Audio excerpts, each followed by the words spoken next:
गुप्त काल है ना, गुप्त काल। ठीक है, गुप्त काल के बारे में अपन देखेंगे, पढ़ेंगे कि गुप्त काल कहाँ, कौन कौन राजा थे, कौन सा वंश था, ठीक है, किस वंश के थे ये लोग। और उस समय एक्चुअली साहित्य का जो है ना बहुत ज्यादा ध्यान दिया गया है उसमें ना, तो साहित्य का स्वर्णकाल भी कहते हैं उसे ना, क्योंकि साहित्य उस समय बहुत बहुत ज्यादा लिखे गए ना।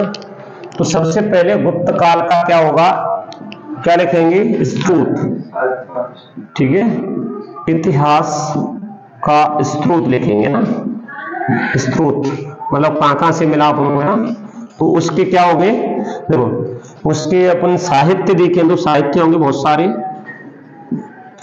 ठीक है, क्योंकि उस काल में साहित्य लिखे ना, उस काल में अभिलेख लिखे है ना, अभिलेखों से उसकी जानकारी मिल सकती है। तीसरा, उस काल के जो सिक्के हैं ना, सिक्कों से जानकारी मिलती है। इन तीन चीजों से क्या करेंगे, गुप्त काल से संबंधित अपन जानकारी इकट्ठी करेंगे, उसके इतिहास के बारे में जानेंगे। फिर उनका जो साम्राज्य कहां तक था, साम्राज्य के बारे में देखेंगे ना, हाँ साम्राज्य स्थापना है ना, स्थापना देखेंगे, स्थापना वंश की स्थापना ना, गुप्त वंश की स्थापना,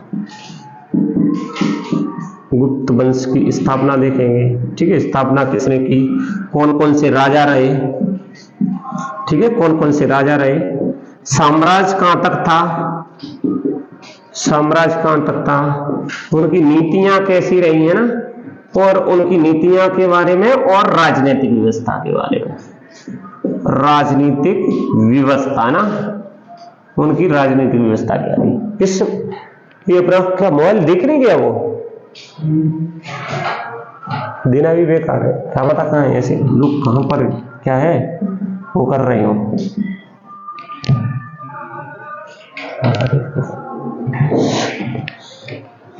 आगे से मना कर दिया करो, इस पर तो हो गया, ऐसे मना कर दो, सुनने में नहीं है या उसको कुछ आपने गड़बड़ी करता है, ठीक है। तो गुप्त वंश से संबंधित है ना, गुप्त वंश से संबंधित मैं कह रहा हूं कि भाई सबसे पहले का स्रोत देखेंगे ना, तो ऐसा बताते हैं कि भाई गुप्त वंश थे, गुप्त वंश क्या, वैश्य, वैश्य मतलब व्यापारी, तो व्यापारी मतलब वैश्य वर्ग से संबंधित थे ना, कौन से संबंध रखते थे, वैश्य वर्ग से संबंध रखते थे, ठीक है, वैश्य वर्ग से संबंधित रखते थे। तो इस गुप्त वंश या गुप्त काल से संबंधित साहित्य के स्रोत में, ऐतिहासिक स्रोत में साहित्य का नाम अगर पहले पढ़ते हैं तो इसके समय जो साहित्यों की रचना हुई है ना, उससे संबंधित अपन को क्या करते हैं, गुप्त से संबंधित, गुप्तों से संबंधित जानकारियां इकट्ठी करते हैं ना। जैसे मैंने कहा उसके समय में बहुत सारे साहित्य लिखे गए, साहित्यों में देखें तो अमरकोश लिखा गया, अमरकोश, ठीक है, अमरकोश किसने लिखा, अमर सिंह ने, अमर सिंह ने, ठीक है, अमर सिंह ने, अमर सिंह ने इसका क्या लिखा, अमर सिंह लिखा, अमर सिंह, ठीक है, अमर सिंह ने लिखा। तो हाँ, अमरकोश अमर सिंह ने लिखा ना। इसी प्रकार है ना बेताल भट्ट ने ना, बेताल भट्ट सिंहासन बत्तीसी लिखी, सिंहासन बत्तीसी है ना, सिंहासन बत्तीसी ना। तुमने नाटक भी देखा, बेताल भट्ट का नाटक देखा होगा ना, इसमें कौन होता है, चंद्रगुप्त द्वितीय होता है और बेताल भट्ट होता है ना। तो बेताल भट्ट किसका, चंद्रगुप्त द्वितीय के नवरत्नों में शामिल था ना, कालिदास हो गया, बेताल भट्ट हो गया है ना, ये क्या चंद्रगुप्त के नवरत्न में क्या सम्मिलित था ना, ठीक है। तो बेताल भट्ट ने क्या, सिंहासन बत्तीसी जो है नामक क्या ग्रंथ लिखा है ना। हाँ, चंद्रगुप्त द्वितीय है ना, द्वितीय इसी में आएगा, समुद्रगुप्त आएगा इसी में ना, रामगुप्त आएगा, श्रीगुप्त आएगा ना, घटोत्कच आएगा ना, आगे आएंगे ना। हाँ ठीक है, इसी के समय अपन देखेंगे सुश्रुत संहिता लिखी है ना। सुश्रुत संहिता किसने लिखी, सुश्रुत ने ना, सुश्रुत संहिता ना। कुछ किताबें हैं जिनके बारे में अपन सुश्रुत है ना, सुश्रुत संहिता, ठीक है, किसने लिखी भाई, ये सुश्रुत ने ना, सुश्रुत ऋषि ने। ठीक है। इस चिकित्सा से संबंधित क्या थी, किताब थी, तो फिर कह सकते हैं उस समय गुप्तकालीन चिकित्सक था ये ना, सुश्रुत कौन था, गुप्तकालीन चिकित्सक है ना, गुप्तकालीन चिकित्सक। ठीक है, जब इसको पढ़ेंगे तो अपन को क्या गुप्तकाल से संबंधित जानकारियां प्राप्त हो सकती हैं। इसी प्रकार अपन देखेंगे चंद्र व्याकरण है ना, चंद्र व्याकरण चंद्रव्यूहन ने लिखा, पंचतंत्र इसी के समय का है। ठीक है, क्वेश्चन आता है कि गुप्त काल में कौन सा साहित्य लिखा गया है ना, पंचतंत्र किस काल में लिखा गया, ऐसा क्वेश्चन आता है ना। ठीक है, आया हुआ ये मेरा क्वेश्चन है। तो पंचतंत्र है ना, पंचतंत्र किसने लिखा, विष्णु शर्मा। पंचतंत्र है ना, पंचतंत्र किसने लिखा, ये कहानियों का संग्रह है ना, ये छोटी छोटी कहानियां हैं ना, नीति राजनीति से संबंधित क्या है, कुछ कहानियां हैं, कहानियों का संग्रह है ना, कहानियों का संग्रह लिखा किसने, विष्णु शर्मा ने ना, विष्णु शर्मा ने लिखा। ठीक है, इसी प्रकार स्वपनवास दत्ता है ना, स्वपनवास दत्ता भास ने लिखा, मुद्रा राक्षस लिखा, मुद्रा राक्षस किसने, विशाख दत्त ने लिखा ना, मृच्छ कटकम किसने लिखा, शूद्रक ने लिखा ना। ठीक है, ये अपन को मृच्छ कटकम में शूद्रक ने लिखा, और कौन सा, स्वपनवास दत्ता, और ये हो गया मुद्रा राक्षस हो गया ना। इसमें गुप्त शासन काल से संबंधित जानकारियां प्राप्त होती है, मौर्य काल से भी संबंधित जानकारियां प्राप्त होती है ना।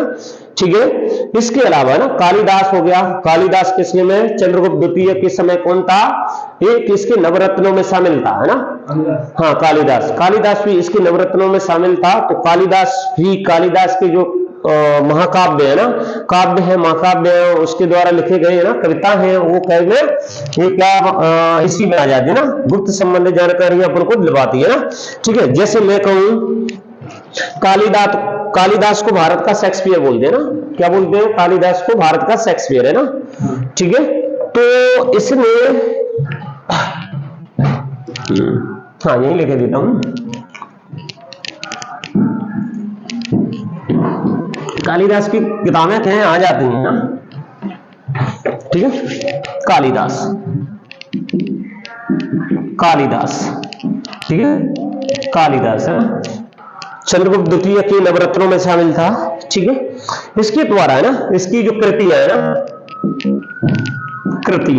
कितनी कृतियां हैं, जैसे मैंने कहा कि इसकी एक कृतियां होगी मालविका अग्निमित्रम, कौन सी, मालविका अग्निमित्रम है ना, अग्निमित्रम। ठीक है, इसमें अपन ने पढ़ भी लिया है ना, अग्निमित्र और मालविका के प्रेम प्रसंग की जो उसमें क्या दिया है, कहानी दी है ना। ठीक है, प्रेम प्रसंग से संबंधित काव्य दिया है ना। ठीक है, ये अपन कहें तो ये काव्य है। ठीक है, काव्य है। दूसरा अगर बात करें तो विक्रमोर्वशी है ना, विक्रमोर्वशी है ना, विक्रमोर्वशी है ना, ये भी पढ़ लिया अपन ने ना। विक्रमोर्वशी पर कहे तो उर्वशी और ये उसका ना पुरुरवा है ना, कौन उर्वशी और पुरुरवा है ना, उर्वशी कैसे लिखते हैं, उर्वशी है ना, उर्वशी और पुरुरवा। ठीक है, पुरुरवा की प्रेम प्रसंग का कहानी है उसमें ना, उससे संबंधित क्या है, कहानी है ना। ये भी क्या है, काव्य है ना, ये 2-3 कैसे काव्य है ना।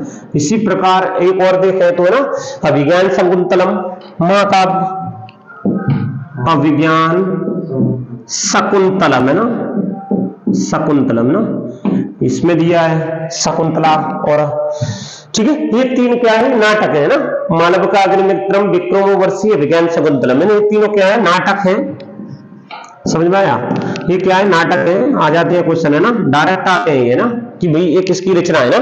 ठीक है, इसी प्रकार सबसे प्रसिद्ध कृति कौन सी है इसकी, अभिज्ञान शकुंतलम है ना। ठीक है, इसी अभिज्ञान शकुंतलम का देखें तो 1709 में ईस्वी में ना विलियम जोन्स ने ना, कौन, विलियम जोन्स अंग्रेज अधिकारी है ना, विलियम जोन्स ने क्या करा, इसका अंग्रेजी में अनुवाद किया ना, अंग्रेजी में अनुवाद किया है ना, अंग्रेजी में अनुवाद किया किसने, विलियम जोन्स ने, अभिज्ञान शकुंतलम का ना। ठीक है, तो ये हो गए। फिर अगर कितने हो गए, 1 2 3 हो गए, और भी है इसके, शकुंतलम, अभिज्ञान शकुंतलम, ऋतुसंहारम है ना, और कहाँ गए यार इसके, और भी देखना, और भी हो गए। चलो बेटा अभी फिलहाल मोटे मोटे तौर पे देखें, लास्ट में भी मालूम चलेगा ना। कामंडक हो गया ना, कामंडक का कौन सा नीति सार है ना, चंद्रगुप्त द्वितीय से संबंधित उसने क्या की एक रचना की, कामंडक है ना, ये था कामंडक। इसने कौन सा ग्रंथ लिखा, नीति सार है ना, लिखा है तुम्हारे में, नीति सार लिखा है ना, लिखा होगा उसमें ना। तो नीति सार जैसे अपन ने कहा कि भाई ये कब था, चंद्रगुप्त द्वितीय के लिए ना, इसकी रचना इसने की चंद्रगुप्त द्वितीय के लिए ना, चंद्रगुप्त द्वितीय के लिए इसकी रचना की ना, ठीक है। तो जिसमें चंद्रगुप्त हो गया, तो कौटिल्य किसके समय था, चंद्रगुप्त के समय, चंद्रगुप्त मौर्य के समय कौटिल्य था। तो कौटिल्य ने क्या लिखा, अर्थशास्त्र लिखा। तो ये अर्थशास्त्र पर आधारित क्या है, नीति शास्त्र है, नीति सार है ना। किसने लिखा, कामंडक है ना, इसका लेखक कौन था, कामंडक। समझ में आ गया, ठीक है। चंद्रगुप्त मौर्य के समय कौन था, कौटिल्य। कौटिल्य ने क्या लिखा, अर्थशास्त्र। इसी पर अर्थशास्त्र पर आधारित एक किताब है, कौन सी, नीति सार है ना। किसके समय रचना है, चंद्रगुप्त द्वितीय के समय ना, चंद्रगुप्त द्वितीय के समय, और रचना किसने की, कामंडक ने है ना, ठीक है। इसी प्रकार पुण्य मैंने बताया विशाख दत्त ने कौन सी लिखी, मुद्रा राक्षस है ना, ठीक है। मुद्रा राक्षस क्या है, एक नाटक है, ठीक है, राजनीतिक नाटक है ना। इसकी दूसरी कृति है कौन सी, विशाख दत्त की दो कृति है, देवी चंद्रगुप्तम है ना, ठीक है, इंपोर्टेंट है, अच्छी है, आती रहती है, ठीक है। विशाख दत्त इसकी दो रचनाएं, दो कृति हैं, कौन सी, एक हो गया मुद्रा राक्षस, एक हो गया देवी चंद्रगुप्तम है ना, देवी चंद्रगुप्तम।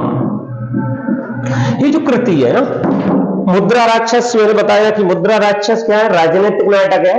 अगर अपन देखें इसमें मौर्य से संबंधित भी जानकारियां मिल जाती है, मौर्य शासन से ना, ठीक है। राजनीतिक नाटक है, ठीक है। इसके अलावा ये देवी चंद्रगुप्तम है ना, इंपोर्टेंट है, ये इंपोर्टेंट नाटक है ना। कैसे इंपोर्टेंट है, इसमें बताया गया है, इसमें तीन पात्र बताए गए, रामगुप्त, ध्रुवस्वामिनी और चंद्रगुप्त द्वितीय है ना। कौन कौन, रामगुप्त, ठीक है, ये गुप्त शासक है ना, सबसे ऊपर वाला है ना।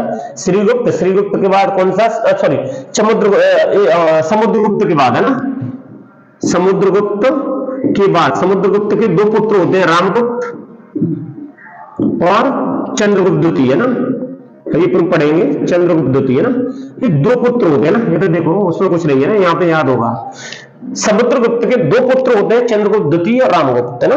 रामगुप्त एक बड़ा भाई होता है और ये छोटा भाई होता है। इसकी पत्नी होती है ध्रुवस्वामिनी है ना। ये जो पत्नी होती है बहुत सुंदर सुशील होती है, बहुत ज्यादा सुंदर होती है ना, बहुत ज्यादा सुंदर होती है। तो ये एक शक राजा होता है, शक शासक, ठीक है।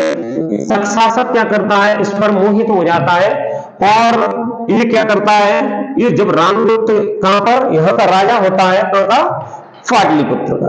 तो यहाँ का जो राजा होता है कौन, रामगुप्त राजा होता है। तो उस समय वो क्या करता है, इस शासक इस रामगुप्त पे क्या कर देता है, आक्रमण करता है ना।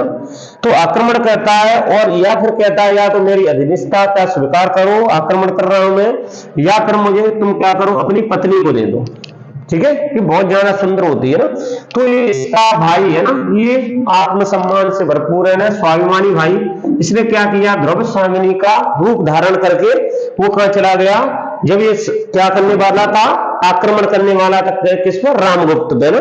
तो ये क्या कर गया, इसका रूप लेकर के कहां पर चला गया, इसके उसमें चला गया, ठीक है, इसके राज्य में चला गया और उसने उसके घर जाकर के किसको, शक शासक को मार दिया। किसने, चंद्रगुप्त द्वितीय ने, है ना, मौर्य में द्वितीय है, मौर्य तो बाद में गए, ठीक है। ये इसी की कहानी पढ़ रहे हैं हमने, आगे आएंगे अभी पढ़ेंगे ना।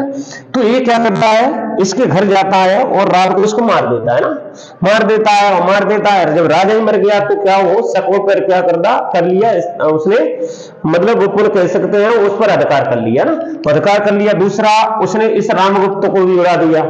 उसने कहा कि भाई तुम कैसे अयोग्य शासक हो, तुम शासन करने के योग्य नहीं हो, क्योंकि तुमने क्या कर दिया, तुमने याद अपनी क्या है, अपनी पत्नी को ही इसको दे दिया है ना, ठीक है। तो पत्नी को दे दिया तो तुम स्वाभिमानी नहीं हो, इसको भी मार देता, इससे शादी कर लेता। कौन? चंद्रगुप्त द्वितीय है ना। इसके बाद इसका हाँ ये अपने भाई को मार देता है ना, ठीक है। ये इसका पुत्र होते हैं, इसका इसके बड़ा होता है तो बड़े को राज मिलेगा, उत्तराधिकारी मिलेगा। इसकी पत्नी है, ये बहुत ज्यादा सुंदर थी, बहुत ही ज्यादा सुंदर थी। तो ये शासक इस पर मोहित हो जाता है। वो कहता है कि या तो अपनी पत्नी लाओ या फिर क्या आक्रमण करता हूं। तो ये क्या करता है, अपनी पत्नी को देने को तैयार हो जाता है। पत्नी का रूप धारण करके चंद्रगुप्त द्वितीय चला जाता है, इसके खेमे में चला जाता है, इसको मार देता है और उन सबों पर क्या अधिकार कर लेता है, इससे शादी कर लेता है, इसको मार देता है। इसको मार देता है क्यों? तुम क्या वो कहता है कि तुम कैसे हो, योग्य नहीं हो ना, तुम शासन के योग्य नहीं हो, स्वाभिमानी नहीं हो ना। तो स्वाभिमानी ने इसीलिए उसको इसका कर देता है और द्रौपदी से क्या शादी कर लेता है, फिर उसका पुत्र जन्मता है कुमारगुप्त, ठीक है। द्रौपदी का ही लड़का कुमारगुप्त होता है, जो चंद्रगुप्त द्वितीय के बाद आता है ना, ठीक है। तो ये कौन ने दिया है? ये देवी चंद्रगुप्तम में दिया है। देवी चंद्रगुप्त किसकी कृति है? विशाख दत्त की है ना, ठीक है। विष्णु शर्मा, मैंने कहा विष्णु शर्मा में क्या है? पंचतंत्र कहानियां ना, कहानियों का एक संग्रह है ना। विष्णु शर्मा ने पंचतंत्र किताब लिखी। कौन सी लिखी? अभी दिखाया था अपन ने, विष्णु शर्मा ने पंचतंत्र किताब लिखी है ना। ये क्वेश्चन आता है, पंचतंत्र किताब लिखी। ये क्या है? कथा संग्रह, एक बहुत सारी कहानियां दी है ना, कथा संग्रह, ठीक है। इसी से संबंधित, गुप्त काल से संबंधित बहुत कहानियां ना। क्वेश्चन आता है कि भाई पंचतंत्र कौन से काल में लिखी गई है ना, या कौन सा राइटर था जिसने लिखी है ना। इंपोर्टेंट आता है ये क्वेश्चन है ना, इसमें लिखा नहीं है ना। इसी काल में रामायण और महाभारत है ना लिखे जा रहे तब से, लेकिन अंतिम रूप था इसमें, ये पूरे हुए ना, ठीक है, इसी काल में ना। तो ऐसा बताते हैं गुप्त वंश में 4वीं सदी में रामायण और महाभारत के जो अंतिम पार्ट थे ना, वो क्या हो गए? पूरे हो गए ना, अंतिम पार्ट पूरे हो गए ना। रामायण किसने लिखा? महर्षि वाल्मीकि ने ना, महर्षि वाल्मीकि ने लिखा। और रामायण में बुद्ध का नाम भी आता है। तो इसका मतलब ये है कि बुद्ध से बाद क्या आया? रामायण आया ना, बुद्ध से बाद ही आया। अगर बुद्ध का नाम नहीं होता तो वो पहले ही आ जाता है ना, ठीक है। तो जो रामायण में जो अयोध्या कांड है ना, अयोध्या कांड में बुद्ध का नाम दिया है ना, ठीक है। अयोध्या कांड में बुद्ध का नाम दिया है। दूसरा, रामायण में कितने? 7 कांड है। कितने हैं? 7 है ना। 7 में पहला और जो 7वां कांड है वो कौन से? ये गुप्त काल में पूरा हुआ है ना।